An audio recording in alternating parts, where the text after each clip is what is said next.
신약성경 로마서 6장 14절인데요. 12절부터 14절까지 같이 읽겠습니다. 로마서 6장 12절에서 14절까지 같이 읽겠습니다. 그러므로 너희는 죄가 너희 죽을 몸을 지배하지 못하게 하여 몸의 사욕에 순종하지 말고, 또한 너희 지체를 불의의 무기로 죄에게 내주지 말고, 오직 너희 자신을 죽은 자 가운데서 다시 살아난 자 같이 하나님께 드리며, 너희 지체를 의의 무기로 하나님께 드리라. 죄가 너희를 주장하지 못하리니 이는 너희가 법 아래에 있지 아니하고 은혜 아래에 있습니다. 아멘. 죄가 너희를 주장하지 못하리니 이는 너희가 법 아래에 있지 아니하고 은혜 아래에 있음이라. 아멘. 우리 이 말씀을 꼭 마음에 새기셔야 하고, 이 말씀을 여러분들의 믿음으로 받으셔야 합니다. 이것은 여러분들의 과거의 경험이나 주변에 여러분들이 보았던 것, 사람들의 가르침에 따르지 말고 하나님 말씀을 그대로 받아야 합니다. 완전히 하나님 말씀과 정반대되는 삶을 살았다 할지라도 내가 살아온 것보다 하나님의 말씀이 더 확실한 진리인 것을 기억하셔야 합니다. 우리 안에는 끊임없이 유혹합니다. 자꾸만 하나님의 말씀을 대할 때에 우리들의 경험을 하나님의 말씀과 이렇게 견줍니다. 그래서 내가 동의되어지고 그리고 믿음직한 그것들만을 받아들입니다. 이것이 죄가 하는 일입니다. 우리가 하는 모든 이런 신앙과 삶의 기본적인 원칙은 성경입니다. 우리가 그걸 다 알지 못하기 때문에, 또 알아도 여전히 우리 안에 이 죄의 습관이 몸에 배어 있기 때문에 자꾸만 하나님의 말씀을 잊어버리고 죄의 법을 따라 그렇게 살아가지만, 하지만 우리의 기준은 오직 성경이라고 하는 것을 여러분들 잊으시면 안 됩니다. 시대가 가면 갈수록 이것이 더 절박해지는 것 같아요. 믿고 안 믿고 상관없습니다. 여러분들이 믿어지고 안 믿어지고 상관없습니다. 여러분들이 어쨌든 교회 안에 있고 하나님을 예배하고 있다면 여러분 안에 구원의 확신이 있든 없든, 여러분들이 하나님의 말씀 은혜가 되든 안 되든, 여러분들은 믿음 안에 있는 사람들입니다. 믿음이라는 게 뭐라고 했습니까? 자기 확신이 아니라 우리를 믿으시는 하나님의 믿음과 그 하나님에 대한 우리의 믿음을 합해서 믿음이라고 이야기한다. 심지어 아직도 교회에 나오지 않고 나는 확실한 불신자다라고 외치는 그 사람들 가운데도 이미 하나님이 주신 믿음이 있다고요. 근데 보통 사람들이 이 믿음을 자기의 확신으로 착각하기 때문에 심지어 교회 안에 있는 사람들조차 자꾸 오락가락한다 이 말입니다.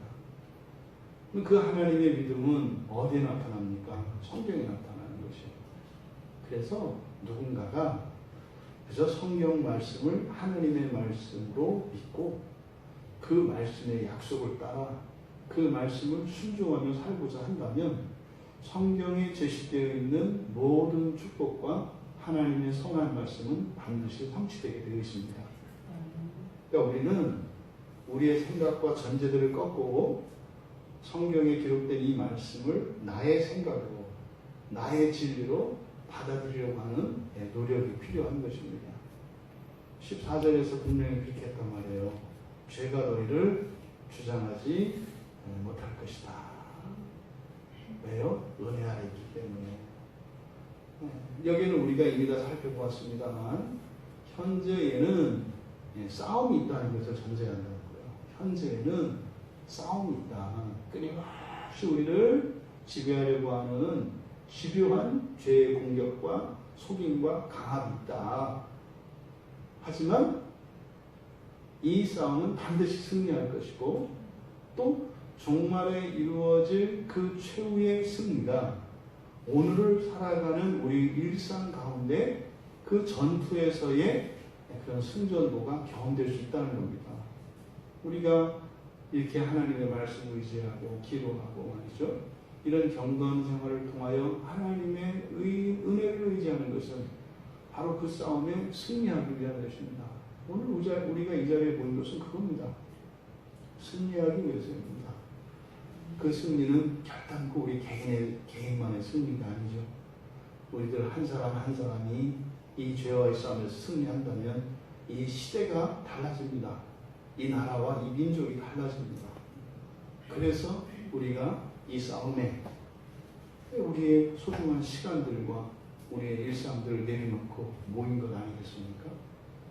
그 믿음에 따른 여러분들의 이러한 참여가 우리의 삶 속에 아름다운 생명의 열매를 맺히기를 바랍니다. 우리가 지금 일상에서 경험하는 이런 죄와 이 죄와의 싸움에 대해서 어떻게 이 죄의 지배를 이길 것인가, 극복하고 이길 것인가, 원리적으로는 그 죄 하나하나를 끊고 없애는 게 아니라고 했습니다. 그렇죠? 하나님의 은혜가 우리의 내면과 우리의 일상 속에 더 깊이, 더 넓게 채워짐으로써 죄는 밀려나가는 거지. 그 뿌리를 뽑듯이 죄 하나를 붙잡고 이렇게 뽑는 게 아니다. 절대 그런 방식이 아닙니다.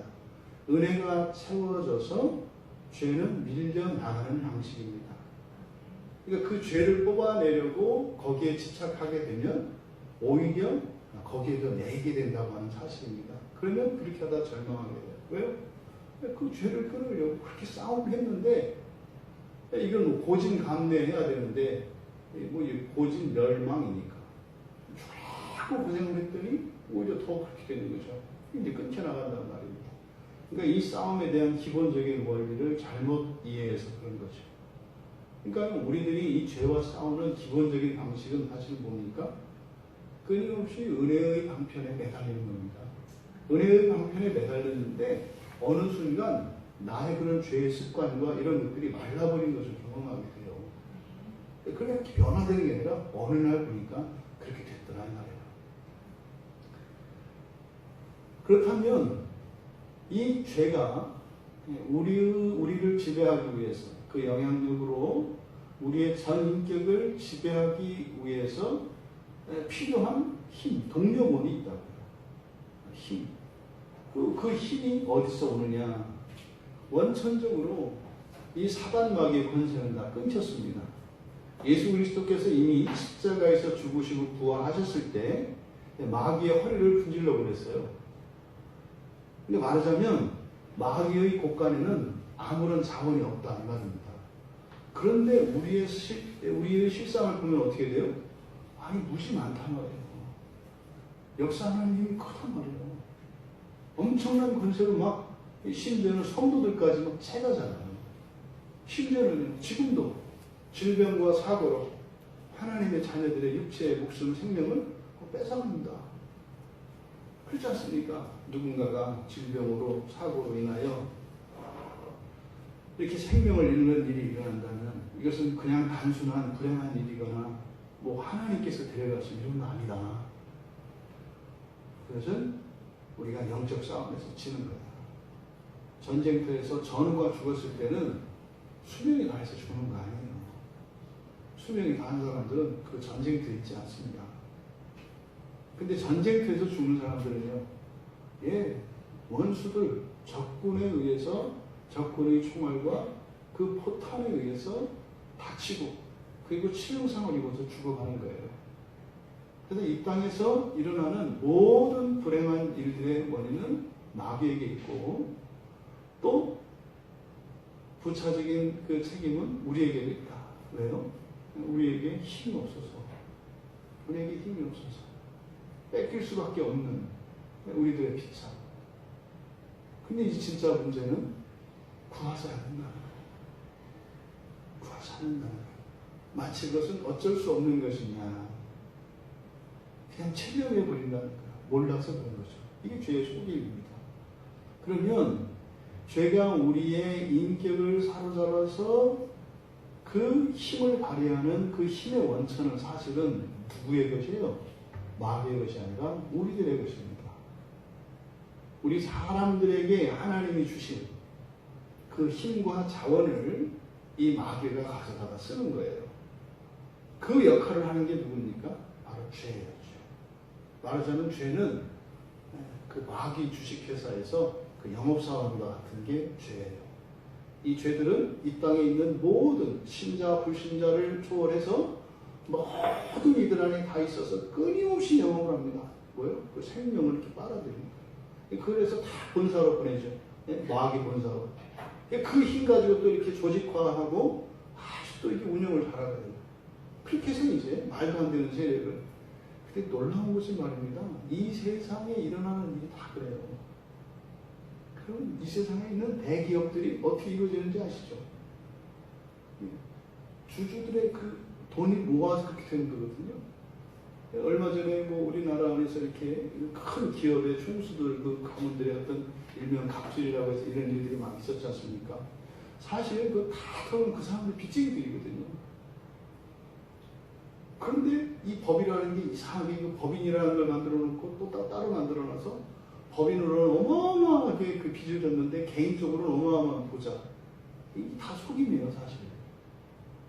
이 죄가 역사하는 방식이 우리가 살고 있는 이 세계의 문화와 여러 가지 제도로 나타나요. 그러니까 똑같습니다. 죄가 역사하는 방식이나 이 세상이 일어나고 있는 이런 제도나 이런 체계들이 놀라울 정도로 일치합니다. 그러니까요, 이 죄와의 싸움이라는 것은 단순히 내면적이고 어떤 정신적이고 영적인 것만이 아니라 실제적인 우리의 삶의 얘기입니다. 오늘 교회 단톡방에 제가 그거 올렸잖아요, 이렇게. 그죠?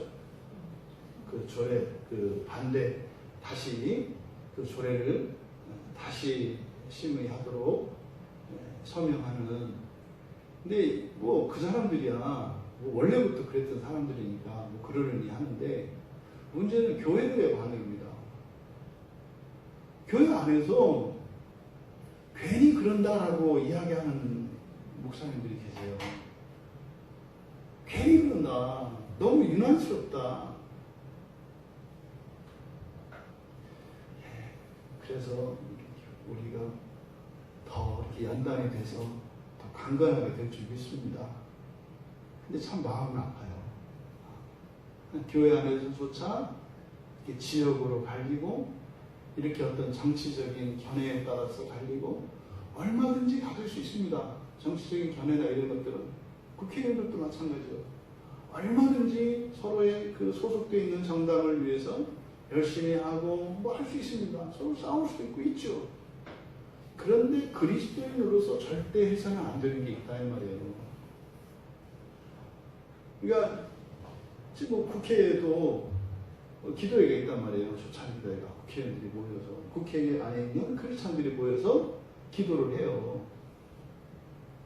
그러면 이런 법안이 발의되거나 경기도 의회에서 그럼 대부분 집사들이 또 되게 많아요.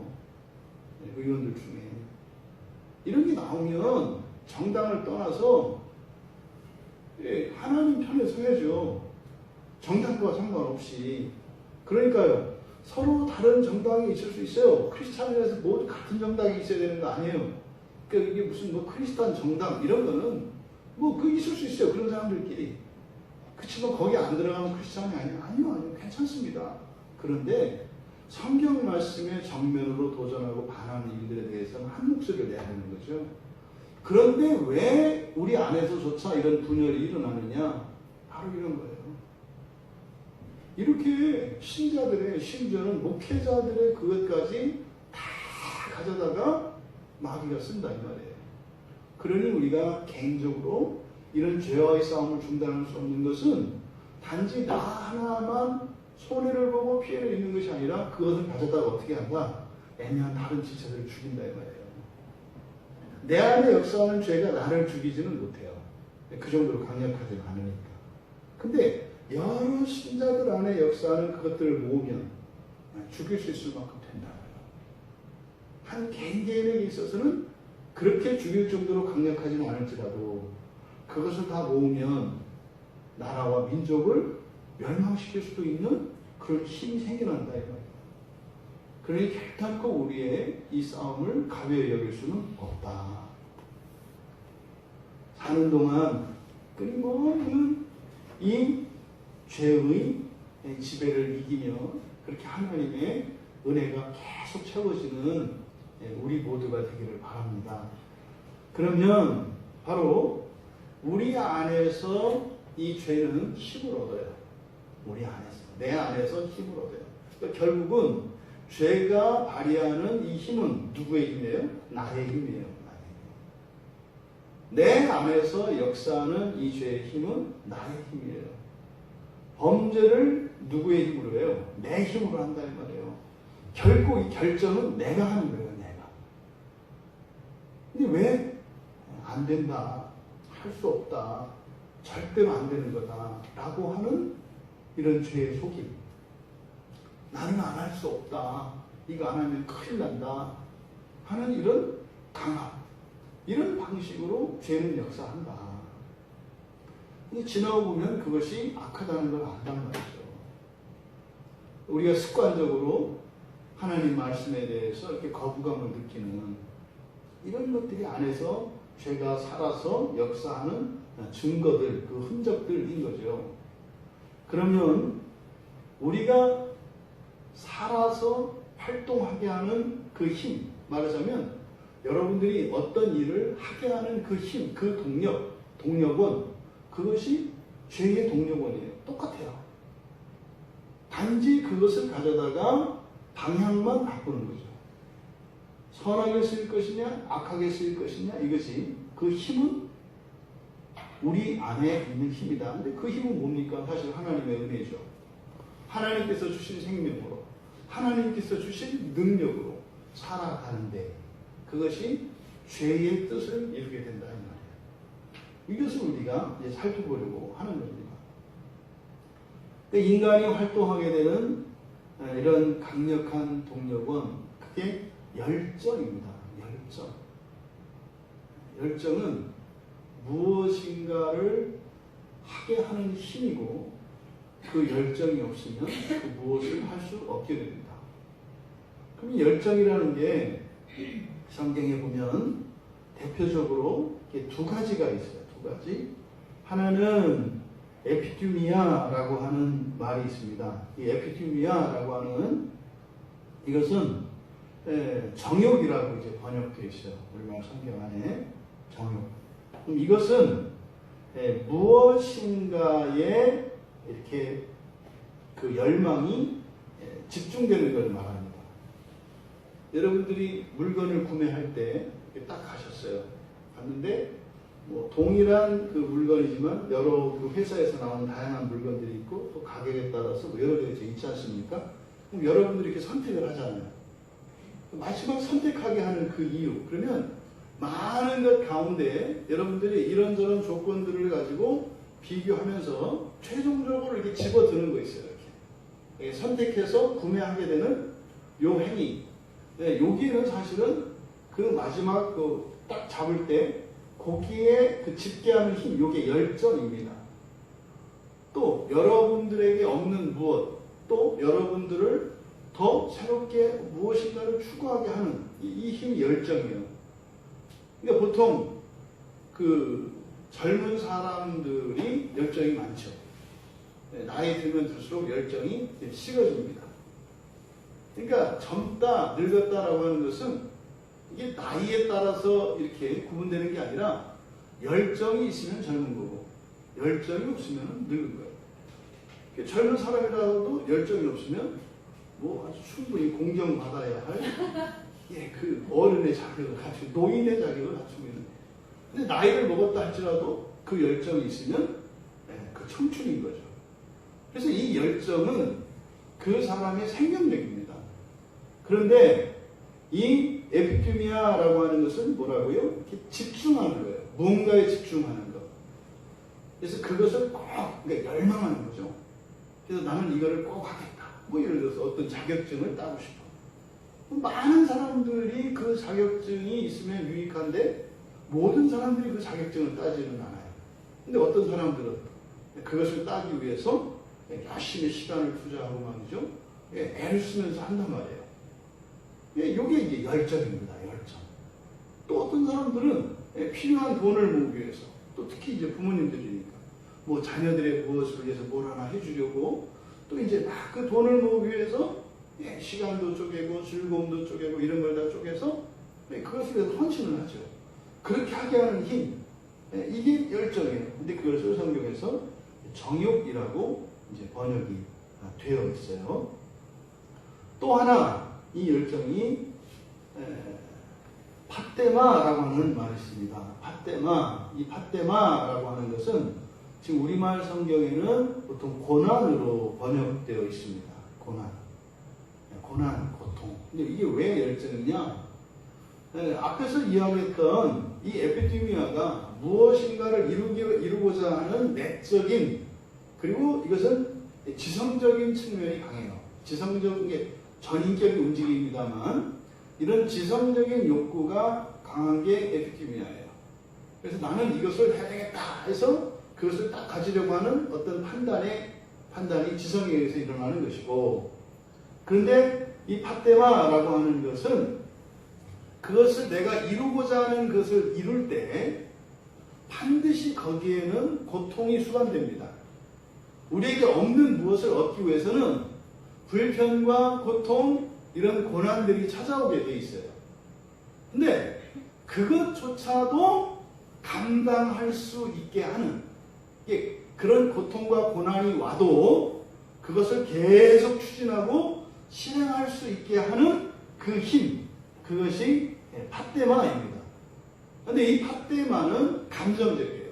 그래서 이 강력한 감정을 느껴서 우리의 감정이, 그러잖아요. 여러분들이 무엇인가를 열렬히, 지금 하니까 그 어느 집사님 그 딸내미가 생각이 나는데, 뭐 이렇게 막 저기 다른 도시에서 어떤 이렇게 막 집회를 하는데 거기에 막 가게 하는, 또 교회 안에 옛날에 그런 거 있잖아요. 이렇게 뭐 어느 교회에서 이렇게 막 부흥회를 하고 사경회를 하면 또 어떻게 해요? 시간을 따로 떼서 막 가게 하는, 이런.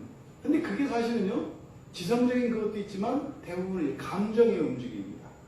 이 말씀에 대한 사모함이 이 마음속 안에 이런 기쁨, 이런 감정의 이런 막 설렘이 가게 합니다.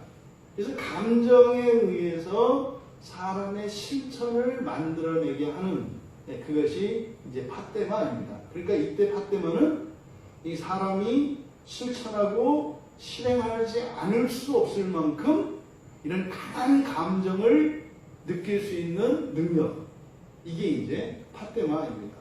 이 두 가지에 의해서 사람들을 움직여요.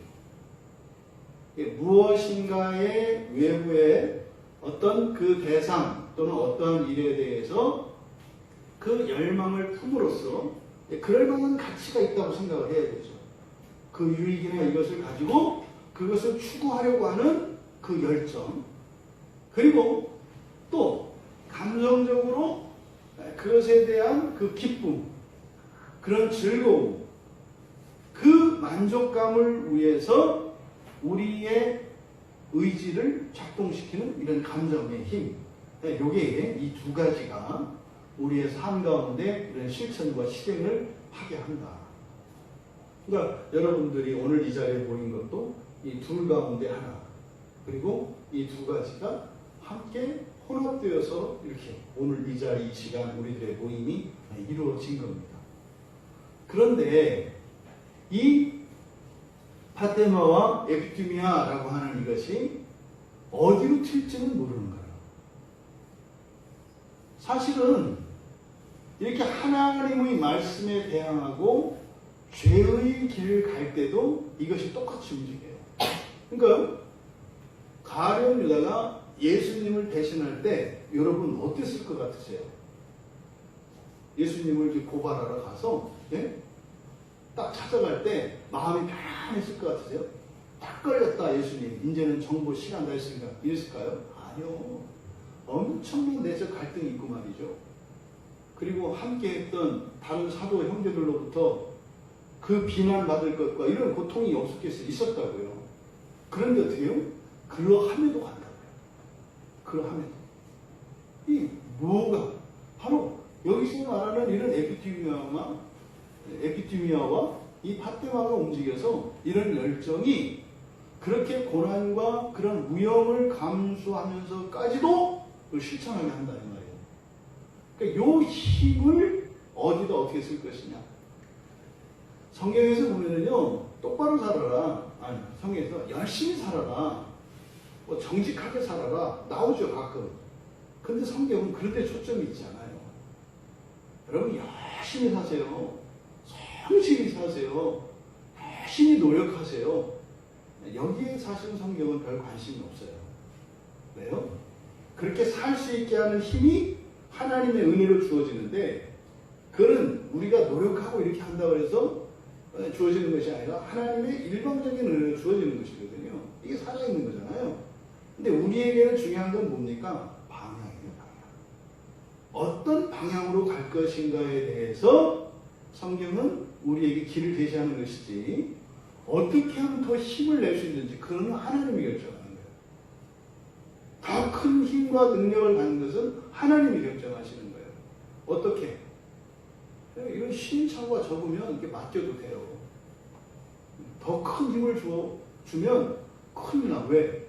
뭐 퍽하면 넘어지니까. 퍽하면 엉뚱한 데로 가니까. 그럼 조그만 걸 주면 가더라도 그냥 무릎 한번 깨지고 돌아오면 되니까. 근데 큰 걸 주면 어떻게 돼요? 다리가 부러져요. 다리가 절단이 돼요. 그런 사람들한테 못 준다니까요. 그러니까 크고 좋은 것, 더 많은 것, 이런 것들은 하나님께 맡겨야 돼요.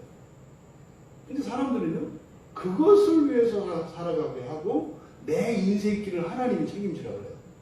나를 선한 길로 인도하소서. 나는 힘을 쌓겠나이까. 이 바뀌는 거예요, 방향이. 죽을 고생을 하면서 살아가는 거죠. 그럼 이제 자기 자부심만 늘어나고 말이죠. 하는 일은 그냥 늘 엉뚱한 길로 가는 거죠. 우리들이 해야 될 일은 바로 바른 길로 가는 거예요. 그 바른 길이 뭡니까? 예수님 가신 길이에요. 성경이 가르치는 그 길이 그 길이라고. 그러면 거기에 필요한 힘과 또 그런 분량과 이런 것들은 하나님이 알아서 결정하고 주신 거예요. 그래서 이 열정이라고 이렇게 쓰지 않고 정욕이라고 해요. 그러니까 정욕이라는 말이 우리에게 별로 이렇게 긍정적인 말이 아니잖아요. 근데 이게 나쁜 말이 아니다 이 말이에요. 바로 뭐예요? 우리로 하여금 무엇인가를 추구하고 실천하고 실행할 수 있게 하는 그 힘, 이것이 정욕으로 번역되어 있다. 그러면 우리들은 이 정욕으로 번역되어 있는 이것을 어떻게 우리가 사용할 것인가, 그리고 어떻게 성경은 우리에게 교훈하고 있는가, 이것을 통해서 지금 현재까지 우리들 각자의 삶 속에서 죄가 교묘하게 속여서 마치 내가 원해서 내가 살아왔던 것과 같은 삶의 습관들과 삶의 방식들, 또 우리가 추구했던 것들이 거짓된 것이라는 것을 알 수 있게 하고, 그래서 이제는 그것을 버리고 말이죠. 이제는 다른 은혜의 길로 나아가 이런 죄의 영향력을 극복할 수 있는 구체적인 그런 대안들, 길을 찾는 것이 오늘 설교의 목적입니다. 로마서 1장 24절에 하나님께서 그들을 마음의 정욕대로 더러움에 내버려 두셨다, 이렇게 얘기를 해요. 그들의 정욕대로 더러움에 내버려 두셨다. 이건 우리들도 마찬가지입니다. 우리들이 하나님의 말씀에 반하여 우리들에게 해가 되는 쪽으로 생각하고 생활하는 이 모든 것들을 하나님이 그냥 내버려 두시기도 합니다. 그게 온전하고 거룩하고 선한 것이기 때문에 그냥 두시는 것이 아니라, 또 하나님이 몰라서 그냥 두시는 것이 아니라 그냥 내버려 두시기도 합니다. 왜 그럴까요? 깨닫도록 하는 거죠. 깨닫도록 하시는 거죠. 깨닫는 방법은 두 가지예요. 살아서 깨닫는 게 있고, 말씀을 통해서 미리 깨닫는 방법이 있어요. 살아서 깨달으려면 이제 그거 다 겪어봐요. 흔히 말해서 제가 또 먹는다. 그죠? 끝까지 가서 그냥 다 겪어보고 맞네. 이렇게 가면 결산하는 거. 이거는 참 험하다. 근데 하나님의 말씀을 듣고 깨달으면 그건 참 귀하고 아름답다. 우리의 품위를 훨씬 더 유지할 수 있고 우리의 인생이 더 아름답고 고상한 인생을 살아갈 수 있게 합니다. 근데 지금 우리들이 밝혀내려고 하는 이런 죄와의 싸움에서 이런 거죠. 하나님께서 그냥 아직 내버려 두신 것. 우리의 정욕대로, 다시 말해 우리가 하고 있는 모든 행동들, 삶의 습관들, 그리고 이런 사고, 생각, 이러한 모든 것들을 하나님께서 그냥 내버려 두고 계셔요. 근데 그것 가운데서 우리가 지금 죄를 향하여 가고 있는 그것을 발견할 수 있도록 하시기 위해서 하나님께서 허락하신 거죠. 그래서 그 뒤에서 뭐라고 해요? 그냥 내버려 두면 몸을 서로 욕되게 하게 하셨으니 그렇게까지 갈 필요 있다 없다? 없다. 그러면 그렇게까지 가지 않는 길은 성경이에요. 그러니까 성경이 얼마나 좋은 건지 몰라요. 그러니까 쓸데없는 그런 불편과 불행과 아픔과 손해를 최소화하는 그 길이 성경 안에 제시되어 있다. 또 로마서 6장 12절에는 그래서 어떻게 했나? 너희는 죄가 너희 죽을 몸을 지배하지 못하게 하여. 이 죄가 우리를 지배하는 당시 그 목표가 뭐라 했습니까? 몸이라고 했어요. 몸. 우리의 몸. 우리의 몸의 지배권을 잡고 그 몸을 사용해서 지배하려고 하는데 그때 몸의 사욕에 순종하지 말고, 그러니까 우리의 몸이지만 몸이 꼭 우리의 몸만인 것은 아니다.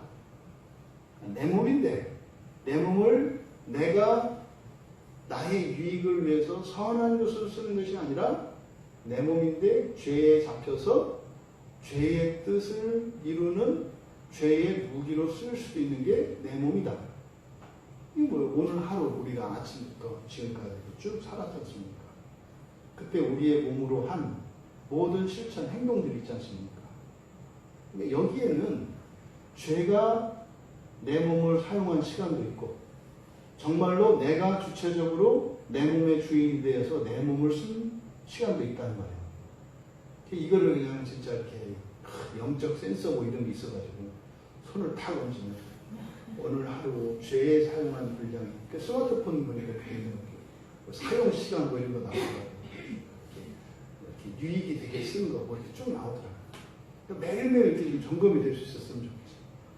자기 전에 손 탁 얹으면 오늘 당신의 75%는 죄가 있습니다. 25%는 당신이 썼습니다. 뭐 이런 거. 네? 그럼 매일매일 실감 날 것 같아요. 그 다음날 딱 했더니 스님 축하합니다. 오늘은 잘 사셨군요. 오늘은 죄가 20%밖에 쓰지 못했습니다. 근데 실제로 이런 일이 일어난다는 거죠. 실제로 이런 일이 우리 몸 안에 일어난다는 거죠. 그래서 우리가 살펴보았던 것처럼 앞에 6장 12절에서 뭐 하지 마라. 이 정욕에 순종하지 마라. 그래서 정욕은 뭡니까? 해야 되겠다라고 하는 거. 하고 싶다고 하는 거. 그때 그 말씀드렸잖아요. 그 임산부들이 입덧하고 뭐 먹고 싶다고 하는 그 진짜인지 아닌지 3일 지나가 봐야 안다고 한 거. 3일 되기 전에 사라질 그것을 진짜 아기가 원하는 줄 알고 먹으면 나중에 아이를 낳고 난 뒤에 안 빠진다. 이게 순종하지 마라. 그러니까 내가 열렬히 원해. 아까 말씀드렸잖아요. 이 에피디미아라고 하는 것은 거기에 딱 꽂혀서 하지 않으면 안 되는 확실한 이유가 있어요. 거기에는 명분과 또 우리가 또 똑똑하잖아요. 거기다가 아주 그냥 그럴듯한 명분까지 다 해가지고 이거 하면은 모두에게 좋은 거라고 이렇게 결론을 내려놓고 간다는 거예요. 거기에다가 우리 안에서는 뭐예요? 그걸 위해서는 말이죠. 어떤 역경을 겪고서라도, 그러니까 뭐 이렇게 엄마 카드를 훔쳐서라도 아니면 뭐라는 짓을 하든 나는 이걸 반드시 이루어야 말겠다. 뭐 이런 거 있잖아요. 요즘 청년들이 그런 거예요. 내가 그 갖고 싶은 뭔가를 위해서 그뭐 주유소라든지 뭐 이런 데 가가지고 그 온갖 같은 욕을 다 먹으면서 부모들한테 그렇게 욕 좀 먹었으면 좋겠어. 부모들한테 충고에 대해서 가끔가끔 성질을 내면서 거기 나가서 그냥 인간 이하의 취급을 받아도 그냥 꽉 참고 이게 뭐예요? 이게 박대모 아니에요? 그걸 꼭 가져야 되겠다 해서 막 이런 멸시천대를 받으면서도 어쨌든 나는 100만 원을 모아야 돼. 힘이 바뀌었으면 좋겠네요. 그러니까 이러한 열정이 우리 안에 있다는 말이죠. 그래서 1차적으로 앞에 12절에서 우리에게 얻었던 교훈이 뭐였어요? 그러한 열정에 이런 하고 싶은 그 마음에 꼭 해야 되겠다고 하는 그것에 순종하지 마라. 순종하지 말라는 것은 절대 하지 말아가 아니죠. 그죠? 그게 진짜인지 아닌지 그것을 분별을 해라. 이거를 꼭 그리고 비교해 보는 거죠. 특히 청년들 조심해야 돼요. 이건 내가 이제 살아보고 얘기하는 거예요. 아무 일이나 막 하지 마세요. 그러니까 자기의 인격이 침해당하지 않을 수 있는 한도 내에서 해야 돼요. 그러니까 모든 사람이 모든 일을 다 할 수 있는 게 아니에요. 어떤 사람은 이렇게 조금 험하고 거친 일을 해도 되는 사람이 있고 어떤 사람은 하면 안 되는 사람이 있어요. 뭐예요? 그걸 이겨낼 수 있어야 돼요. 감당할 수 있어야 돼요. 안 그러면 거기에서 어떤 돈이나 자기가 목적하는 소기의 목적은 이룰 수 있겠습니다만 그거에 대한 반대급부가 훨씬 더 피해가 큰 경우가 많아요. 험한 일들을 하면 또 험한 사람들이 있는 곳에 가면 영향을 받아요. 영적으로도 정신적으로도 문화적으로도 여러 가지 영향을 받습니다. 그래서 그것 때문에 아주 작은 것은 없고 소탐이죠. 대신한다는 말이에요. 그래서 아무 일이나 이렇게 하면 안 돼요. 잘 살펴야 합니다. 우리가 이렇게 몸의 사욕에 순종하지 않는 것, 이것을 절대적인 원칙으로 두셔야 돼요. 이게 이제 우리가 교회에서 지금 자주 하는 말이 뭡니까? 생각도 마음대로 하지 마라. 떠오른다고 해서 자기 생각이라고 하지 마라. 이렇게 했다고 해서 따라가지 마라. 이게 진짜로 참된 생각인지 아닌지, 죄가 주는 것인지 아닌지 이것을 분별해라. 이게 여러분들의 이런 이성을 사용하셔야 된다고요. 그것을 찾아낼 수 있다는 거예요. 그 다음에 두 번째로 베드로전서 2장 11절에 보면 제어하라 그래요. 사랑하는 자들아 거류민과 나그네 같은 너희를 권하노니 영혼을 거슬러 싸우는 육체의 정욕을 제어하라. 이때 영혼은 영혼이라고 하면 안 되고 생명입니다. 푸시케에 있기 때문에 그래서 육체가 영혼을 대적하는 거 아니고요. 생명을 거스르는 거예요. 그러니까 생명을 거스른다. 이게 무슨 말입니까? 해가 된다는 말이에요. 해가 된다. 그게 이제 육체의 정욕이라고 했는데 육체의 정욕을 제어하라. 순종하지 않는 정도가 아니라 그것을 어떻게 해라? 제어해라. 제어하는 것은 컨트롤하는 거예요. 그러면 이거는 오랜 훈련이 필요합니다. 여러분들이. 그래서 몸도 그런 거죠. 어떤 목표를 두고 하루에 시간을 사용하고 어떤 규칙적인 활동을 하는 거, 이게 제어하는 거거든요. 생각도 마찬가지고 몸도 마찬가지입니다. 그래서 무엇인가를 새로운 것을 배우고 그리고 그것을 위한 목표 달성을 위해서 계속 실천하는 거, 이게 제어하는 거예요. 왜 이제 뭐 용두사미, 작심삼일 하다 말고 하는 사람들이 있어요. 이건 뭐예요? 제어하지 못하는 거예요. 그 사욕을 제어하지 못하는 겁니다. 생각도 마찬가지죠. 그럼 생각을 제어할 수 있게 되면 어떻게 될까요? 좋은 생각만 하게 됩니다. 좋은 생각만 하게 됩니다. 그러니까 마음대로 우리가 제어하게 되기까지 쉽지 않아요. 그러니까 어떻게 돼요? 좋은 게 뭔지를 알아야지. 좋은 게 알면 그거 하지 않겠어요? 내가 아는 게 이거밖에 안 되니까 하는 거 아니에요. 더 좋은 게. 그럼 사실은 좋은 것을 알려면 하나님의 말씀 성경을 알고 또 이런 기도의 참맛을 알고 그 하나님이 주시는 신령한 기쁨들을 맛봐야 알아요. 그래야 그런 생각을 한다 이 말이에요. 더 좋은 걸 알아야 꼭 그걸 하지. 그래서 우리의 이 정욕을 제어하기 위해서 우리는 일상생활에 실천이 있어야 합니다. 그래서 끊임없이 도전하고 실패하더라도 말이죠. 계속 하는 겁니다. 삶 속에서도 끊임없는 도전이 있어야 돼요. 이게 이제 세상 사람들은 이게 자기 개발이라고 하는, 또 이걸 조금 현실적으로 얘기해서 몸값을 올리기 위해서. 그러니까 끊임없이 공부하고 새로운 이런 소양들을 갖추는 일에 시간을 투자하고 돈을 투자하며 살아가잖아요. 그 세상 사람들도 이렇게 제어하기 위해서 열심히 살아간다. 또 우리들도 바로 육체의 정욕을 제어하기 위해서, 그러니까요, 교회 다니는 사람들은 현실의 삶에 더 나은 삶을 위하여 노력하지 않고 실천하지 않는 사람들이라고 생각하는 것은 매우 잘못된 거예요. 근데 그게 목표는 아니죠. 목표는 그게 아니죠. 목표는 뭐예요? 죄를 우리가 지배하기 위한 겁니다. 우리를 지배하는 죄를 이기기 위한 것이지. 근데 그거의 부수적인 효과로 우리의 삶 속에 그게 일어나는 거지. 그런 부수적인 효과가 목적이 되는 것은 아니다. 바울 사도께서 로마서 7장 7절에서 그런다고요. 우리가 무슨 말을 하겠느냐? 율법이 죄냐? 그럴 수 없다. 율법으로 말미암지 않고는 내가 죄를 알지 못하였으니. 이게 무슨 말이에요? 율법이 아니었더라면 나는 막장까지 갔어야 한다. 율법이 있었기 때문에 내가 막장까지 가지 않고 중간에 죄인 줄을 알게 되었다. 뭐 이런 얘기죠. 그러니까요, 되게 좋은 거라니까요. 그러니까 율법이 탐내지 말라 하지 아니하였더라면 내가 탐심을 알지 못하였으리라. 이때 탐심은 뭐겠습니까?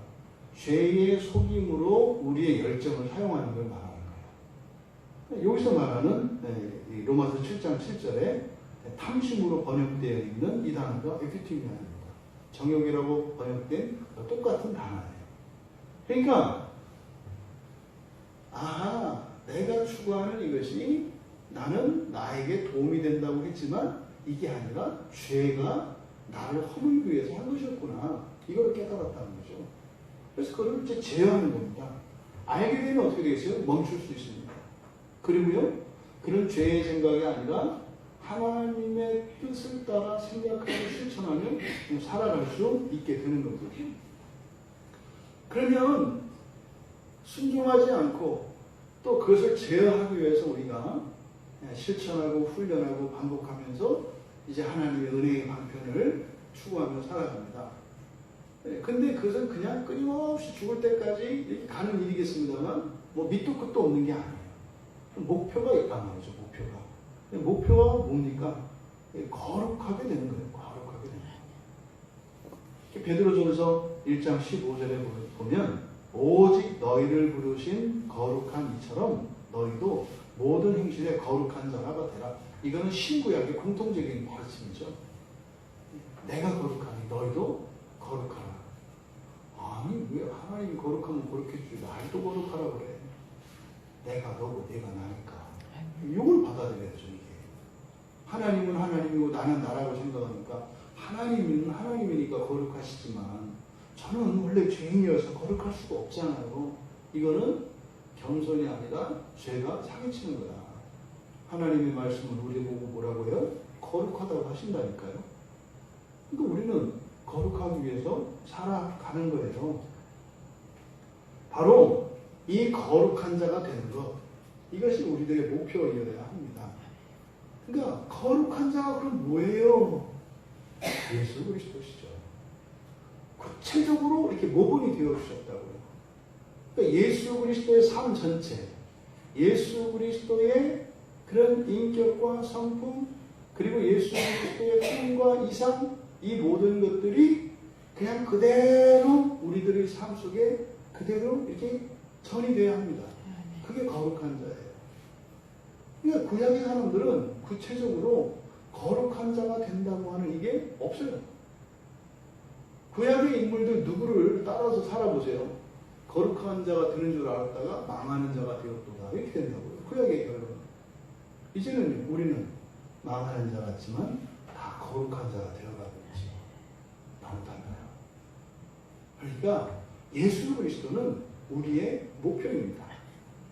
예수 그리스도는 우리의 하나님이시지만 또한 우리의 친구 되어주시는 우리의 형님이고 오빠 되어주시는 것이고 우리와 함께 동행하시는 분이 되시는 것이죠. 그래서 어떠한 목표를 결정하고 그러한 의욕을 따라 살아갈 때 그래서 우리가 일상생활 속에서 예수님이라면 어떠실까? 이렇게 던지는 질문이 굉장히 우리에게 유익이 됩니다. 예수님이라면 이때 어떤 반응을 하실까? 예수님이라면 어떻게 선택을 하셨을까? 예수님이라면 어떤 감정을 느끼셨을까? 이것이 거룩한 자가 되기를 원하는 사람들에게 아주 유익이 될 수 있는 그런 실천적인 지침입니다. 로마서 13장 14절에서도 그리스도를 옷 입어라 이렇게 얘기한다. 오직 주 예수 그리스도로 옷 입고 이렇게 옷 입어라. 이것과 반대되는 것이 정욕을 위하여 육신의 일을 도모하지 말라. 그러니까 예수 그리스도를 닮아가는 것 이외의 모든 것은 다 정욕이라고 이야기해요. 이때 정욕은요, 내가 하고자 하는 동기, 하고 싶은 열망, 이 모든 것들이 나에게 해가 된다는 뜻이에요.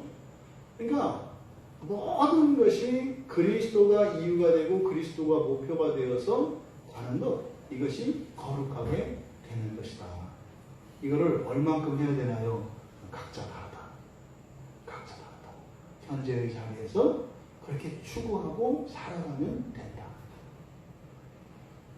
두 번째로 이 파테마라고 하는 말은 이렇게 실천할 수 있는, 내가 실행할 수 있을 만큼 강력한 감정을 느낄 수 있는 어떤 능력이라고 했습니다. 그럼 여러분이 보십시오. 우리가 하나님을 더 사랑하게 되는 거 바로 뭐가 있어야 돼요? 파테마가 있어야 된다고요. 하나님이 나를 얼마나 사랑하는지를 알게 되면 우리도 하나님을 더 사랑하게 되고, 사실상 그리스도의 십자가가 이렇게 개인들에게 너무나 의미가 다릅니다. 예수님이 당신을 위해서 죽으셨습니다 라고 했을 때 이것에 대해서 느끼는 이 감정의 강도가 다 다르다고요. 근데 이 바테마라고 하는 것은 뭐예요?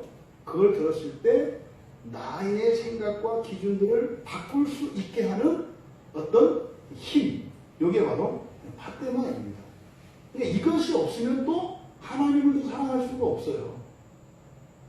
이거를 그래서 성경에서는 뭐라고 얘기하냐면, 우리말 성경에서는 고난이라고 번역되어 있어요. 고난이라고 다. 고난. 그러니까 뭡니까? 거룩한 자, 다시 말해 예수 그리스도를 닮아가는 거룩한 자가 되기 위한 그 목표를 삼고 살아가면 거기에는 무엇이 수반이 된다? 고난과 고통이 수반된다. 그런데 이거는 거룩하게 되는 것만 그런 거 아니에요. 이거는 이렇게 오히려 죄의 길로 갈 때도 이 고난이나 시련은 다 오는 거예요. 왜요? 이게 이 세상의 정체성이에요. 타락한 세상의 정체성이에요. 그러니까 누누이 말씀드리잖아요.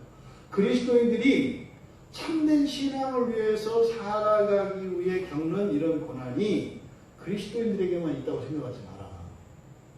예수를 믿지 않는 사람도 예수를 믿지 않고 살아가기 위해서 그들이 감당해야 되는 고난도 있다. 단지 우리들의 고난은 유익한 것이고 그들의 고난은 어리석고 해로운 것일 뿐이죠. 고난은 같아요. 사람들이 종종 신앙 안에서 이렇게 바른 길을 추구하고 살다가 신앙으로 인해서 신앙을 지키며 더 하나님을 사랑하기 위해서 이제 하나님을 사랑하다 보면, 더 사랑하다 보면 우리의 삶의 변화가 일어나요. 이 안에서 요구가 일어난다고요. 교회 한 번 더 가야 되겠다.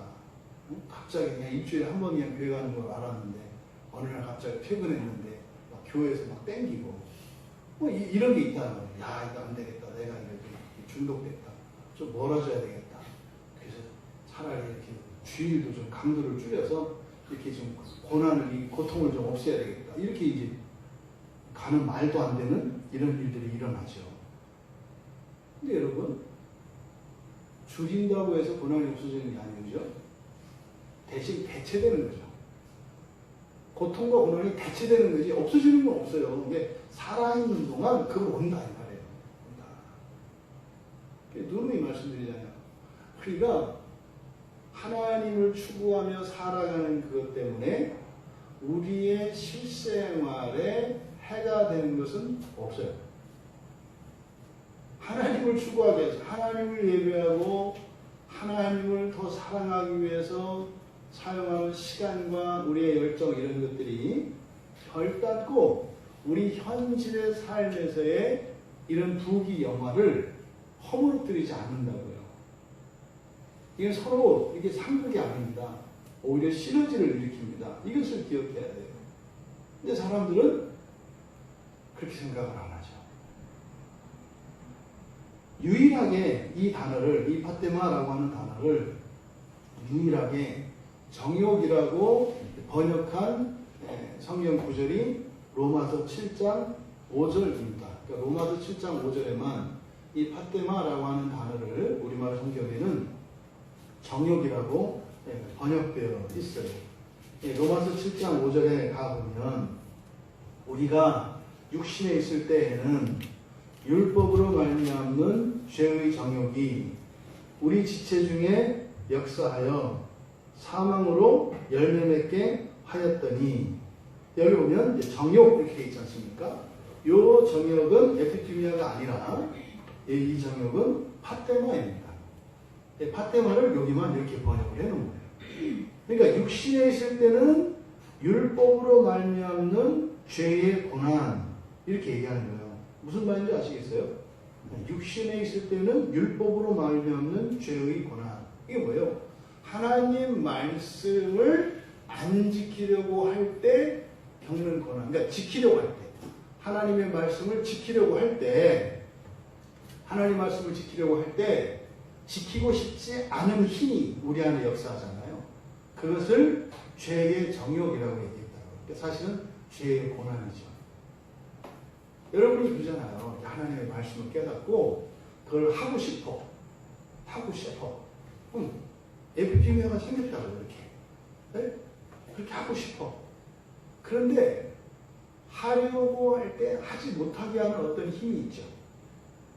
이게 이 죄의 고난이다. 그러니까 우리가 말씀을 따라 내가 이렇게 변화되고 싶은데 그 변화되려고 하면 괴로워. 그게 이제 그 대표적으로 지지난주 그 오늘 형제님 그잖아요. 설교를 들었는데 와 싫더라. 그냥 탁 꺼버렸대. 그게 뭐예요? 이게 죄의 고난이죠. 그걸 들었더니 내가 제일 싫어하는 걸 딱 얘기를 하는 거예요. 그러니까 탁 꺼버려. 안 들어. 이게 죄의 고난, 고통스러우니까. 그러니까 이 고난이라고 하는 것은 말씀을 따라, 그러니까 신앙을 따라 살고자 할 때 생겨요. 근데 그 고난이 사실 누가 일으키는 고난이요? 죄가 일으키는 고난이라고요. 사실 죄가 죽어지는 거죠. 그래서 이제 다른 곳에서는 이 파테마를 다 고난이라고 되어 있다. 그러면 이 고난, 그죠? 이게 좀 이제 정교해지는 거예요. 하나님의 말씀을 이제 알았어. 그럼 지금 사실 우리는요, 깨달았고 하고 싶은 그 말씀을 따라 이제 실천할 수 있는 길로 이제 인도하는 거예요. 이때조차도 거부감이 드는 게 있죠. 야, 이것도 들었다가 또 이거 진짜로 따라가야 되는 거 아닌가. 이런 마음이 이렇게 우리 안에 든다는 말이에요. 로마서 8장 18절에 우리에게 힌트를 줘요. 생각하건대 현재의 고난은, 이 현재의 고난은 뭐겠습니까? 죄의 고난이겠죠. 말씀을 추구하며 살고자 할 때 생겨나는 고난. 이것은 내적인 것도 있겠고 우리의 삶 속에서 어둠의 영들이 역사에서 실제로 고난이 올 수 있어요. 그러니까 이런 현재의 고난은 장차 우리에게 나타날 영광과 비교할 수 없다. 여기서 우리가 얻을 수 있는 지혜는 무엇입니까? 장차 얻을 영광의 가치를 생각하는 것이에요. 그러니까요, 우리가 자꾸 실패하는 게 뭐냐면 힘들어. 이렇게 더 거룩한 자가 되기 위하여 이렇게 결단하고 나가기로 했는데 어떤 죄 주는 고난이 온다고요. 환경적인 고난이든 내적인 고난이든 그때 우리가 자주 범하는 실수는 이 고난을 내가 견딜 수 있나 없나를 생각해요. 내가 버틸 수 있나? 없나? 버틸 수 있나? 없나? 나중에 그 답은 뻔히 정해진 거예요. 나중에 가면 어떻게 돼요? 나는 못 버티는 거야. 이거는 하나님은 감당하실 만한 고난을 주신다고 했는데 이건 내가 감당할 수 있는 게 아닌가 봐. 아니야. 다음번에 해야 되겠다. 이렇게 한다. 능력은 우리에게 하나님이 주신 우리의 능력은 우리에게는 없는 거예요. 있지만 없는 거로 인식돼요. 우리에게는. 왜? 하나님이 주신 능력은 우리의 한계 너머에 있거든요. 한계 너머에 있다는 것은 그게 뭔지 몰라요. 우리는 절대 할 수 없다. 나는 못하는 건가 보다. 이렇게 생각을 하게 돼 있어요. 근데 할 수 있는 거죠. 할 수 있는 건데 할 수 없다고 생각합니다. 이게 이제 죄를 이기는 건데 그렇게 하려면 어떻게 해라? 장차 나타날 영광과 비교하라는 거예요. 그러니까 이 지금 고난이 크다 작다를 생각하지 말고 견딜 수 있다 없다 하고 싶다 하기 싫다 이거 생각하지 말고 왜 있어야 하나 꼭 해야 되나 이 고난 자체에 대해서 아예 생각하지 말고 이 고난이 장차 나에게 주어질 영광의 조건이라고 놓고 이걸 두 개를 비교하라는 거예요. 뭐예요? 거룩한 자가 되는 것 앞에서 이야기했던 에피튜미아와 관련해서는 뭐예요? 내가 내 생각을 통제할 수 있고 말이죠. 네? 내 안에서 거짓된 헛된 생각과 헛된 인생을 살아가지 않는 거 이게 거룩한 자 되는 거잖아요. 야 이것만 견디면 그럼 내가 실수도 안 하고 실패도 안 하고 살아간다고? 이걸 비교하라는 거예요. 그리고 종말론적으로는요. 그 하나님 나라의 그 첫째 부활에 들어가는 거잖아요. 그럼 여러분 그 첫째 부활에 참여하는 것 만약에 참여하지 못하면 이 밑에 천년 지옥에 가는 거 아니에요? 이것과 비교를 해야 되는 것이지 이거를 놓고 비교하면 이것은 나에게 절대적으로 크게 느껴져요. 절대적인 것으로 상대화시키라는 거예요. 무엇과? 장차 우리에게 나타날 영광 그 영광은 여러분의 완성함이죠. 여러분의 완성을 위해서 이게 일상생활에서 그대로라니까요. 어떤 일을 여러분들이 하시다가 포기하는 이유가 뭐예요? 그 영광을 여러분들이 생각하면 한 걸음 더 가요. 내가 이것을 이 목표를 세웠던 그 목표 그리고 이 목적이 달성되었을 때 일어날 그 결과에 대한 영광을 생각하면 한 걸음 더 가요. 근데 이게 없으면 할까 말까 하면요 말까로 하는 거예요. 이게 우리 학생들 수업 공부가 더 잘한 거. 막 잠이 올 때 잘까 말까 잘까 말까 이게 그 생각하면 안 되고 내가 시험을 더 잘 볼까 이런 생각을 해야지 잘까 말까 생각하면 반드시 자고 아침에 일어나서 공부하기로 결정을 내린다. 아침에 죽었다 깨도 안 되는데 못하는 거잖아요. 그러니까 요거를 비교하라는 거예요. 우리도 똑같습니다. 그러니까 우리의 실천에 신앙적 실천에 이런 고난이 왔을 때 고난은 뭐예요? 그만두고 싶은 거예요. 그만두고 싶은 거. 또 약화시키고 싶은 거. 그리고 좀 횟수를 줄이고 싶은 거. 이런 거죠. 이랬을 때 이거를 너무 이성적으로 이렇게 판단하지 말고 장차 나타날 영광과 비교해라. 그래서 빌립보서 3장 10절에 보면 10절과 11절에 이렇게 얘기합니다. 내가 그리스도와 그 부활의 권능과 그 고난의 참여함을 알고자 하여 그의 죽으심을 본받아 어떻게 해서든지 죽은 자 가운데서 부활에 이르려 하노니. 이게 뭡니까? 고난의 고난을 계속 가지고 갈까 말까가 아니라 어떻게 해요? 아예 그거를 배우기 위해서 들어간다는 거예요. 뭐하니까? 그 부활의 영광이 무엇인지 알게 되니까 오히려 뭐 더 없어요. 더 연단할 거 없어요. 뭐 이렇게 간다는 말이죠. 두 번째로 여러분들이 이런 저런 해도 그리스도인들은 이미 지금까지 그 고난을 다 감당하고 이겨낸 경험들이 다 있습니다. 모든 그리스도인들은. 그래서 반대로 과거에 여러분들이 살았던 지금까지 신앙의 여정 속에서 그런 시험과 환난의 고난들이 왔을 때 여러분들이 이겼던 것들을 기억해내셔야 해요. 여러분 스스로를 과소평가하지 않도록. 그래서 히브리서 기자가 2장 10절에 전날에 너희가 빛을 받은 후에 고난의 큰 싸움을 견뎌낸 것을 생각하라. 이게 우리가 이제 일반적으로 많이 얘기하는 첫신앙, 첫사랑으로 회복시켜 주시옵소서 이거죠.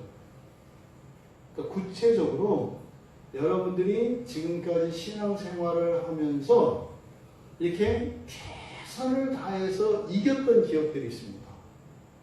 이제 우리 저 같은 경우 대표적으로 한 달을 교회에서 탁 지냈던 이런 거. 이거 뭐요? 나한테 이런 힘이 있구나. 이거를 기억을 해야 된다는 거예요. 그럼 이걸 이제 안 하면 어떻게 돼요? 아니요, 그때는 제가 미쳐서 그랬던 거고, 원래는 못하면서. 이렇게 간다는 말이죠. 그게 아니에요. 힘이 없으면 그렇게 못하는 거예요. 그렇게 한 거는 뭐예요? 힘이 있는 거예요. 그러니까 이제 회복되는 중에 있으니까 이제 수요일에도 가끔 보이고, 금요일에도 보이고, 이렇게 하는 거죠. 옛날 일을 생각하는 거죠. 이렇게. 그러니까 우리가 이 고난에 대처함에 있어서 여러분들의 신앙의 여정 속에서 그 아픔과 힘듦이 있었어요, 여러분. 네? 그 맨날 숨어서 다니고 하던 그때가 있었잖아요. 네? 하늘을 떨면서 내가 인생이 뭔데 이렇게 안 살았는데 이런 것 때문에 거짓말하고 그것도 맨날 죄진 것 같고 있었잖아요. 그때도 버티고 인내했던 것을 기억해요. 네? 그 대구에서 오며 가며 기억해라. 다 있어요. 여러분들 신앙 안에 그게 다 있어요.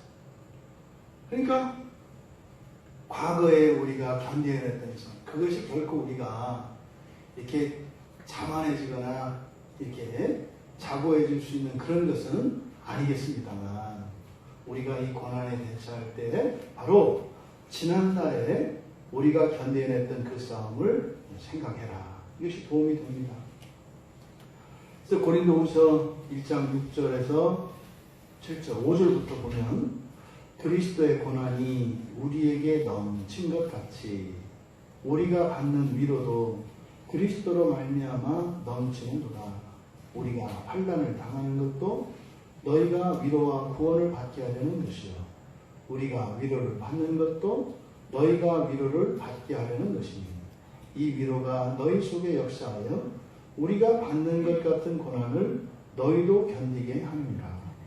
너희를 위한 우리의 소망이 견고함은 너희가 고난에 참여하는 자가 된 것 같이 위로에도 그러할 줄 압니다. 여러분, 또 이 고난의 싸움에서 이겨내는 것이 무엇입니까? 우리의 지체됨입니다. 우리 하나됨을 기억을 해라.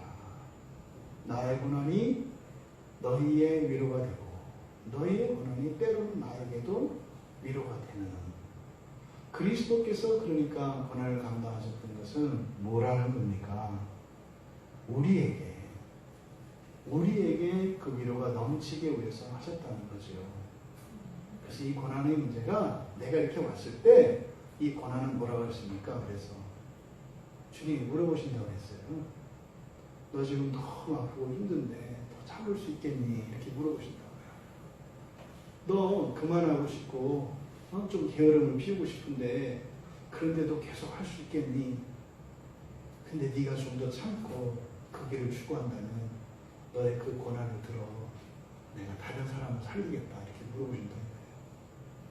그러니까 이 고난의 문제는 나 개인의 힘듦의 문제가 아니라 마치 아기를 낳기 위해서 산고의 진통을 겪고 있는 그 어머니에게 물어보시는 거예요.